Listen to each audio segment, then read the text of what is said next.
जय श्री राधे, जय नारायण। हमारे कुंडली में, जन्म कुंडली में बहुत से योग बनते हैं। कुछ योग खराब होते हैं, कुछ अच्छे योग होते हैं। तो उन अच्छे योगों में गज केसरी नाम का एक योग होता है। इस योग के जातक, जिस जातक की कुंडली में यह योग बनता है, उस जातक के जीवन की जो जीवन शैली होती है वह बहुत अच्छी सुखमय होती है और संपूर्ण जीवन वह व्यक्ति प्रसन्न रहता है और एक उच्चतर से उच्चतर पदवी तक पहुंचता रहता है। यानी कि बात करें तो जैसे गज केसरी योग जिस जातक के कुंडली में बनता है, उस जातक के कुंडली का जो कार्य होता है, उस जातक का कार्य होता है वह लगभग किसी क्षेत्र से, देखिए, जो गज केसरी योग के जातक होते हैं उनका जुड़ाव कृषि क्षेत्र से होता है, नगर पालिका परिषद में या मेयर ऐसे पदवी में होते हैं और अधिकतर तो जैसे कि प्रधानमंत्री, राष्ट्रपति इस तरह की पदवी भी पा सकते हैं। यानी कि वह विशेष किसी राजा वाले पदवी में रहते हैं जिसके संचालन में बहुत सारी जनता होती है।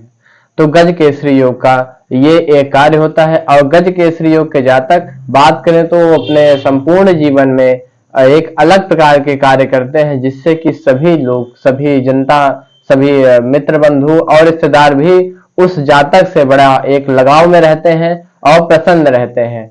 और सभी रिश्तेदार, नातेदार जो भी उसके भाई बंधु रहते हैं, एक तरह से घिरा हुआ वह जातक होता है। यानी कि मतलब बात करें जैसे कोई शत्रु वार भी करे उस पर तो पूरे फैमिली, रिश्तेदार पहले आ जाते हैं और उसको बड़े सुरक्षित रखते हैं।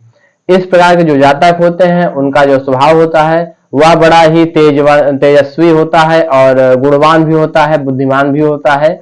ये लगभग उनका स्वभाव होता है।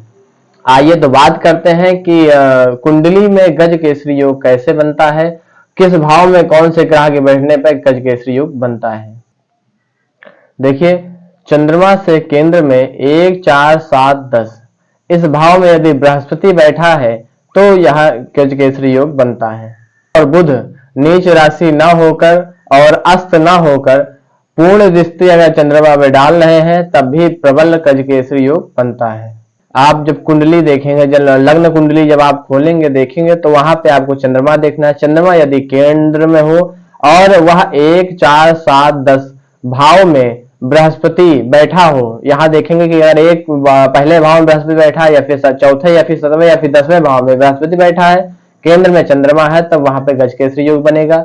यदि शुक्र और बुध नीच ना होकर और मतलब एक प्रबल हो, एक युवावस्था में हो, पूर्ण युवावस्था में हो, वृद्धावस्था में ना हो या फिर बिल्कुल बाल्य अवस्था में ना हो, यानी कि मजबूत अवस्था में हो, अच्छी स्थिति में हो और वह चंद्रमा पर दृष्टि डालें, तो यहाँ पे गज केसरी योग, प्रबल गज केसरी योग का निर्माण होता है। जो उल्लेख मिलता है योग का निर्माण, ये सूत्र जो बताया गया है वो श्री नारायण दत्त श्रीमाली जी के ज्योतिष योग पुस्तक से बताया गया है।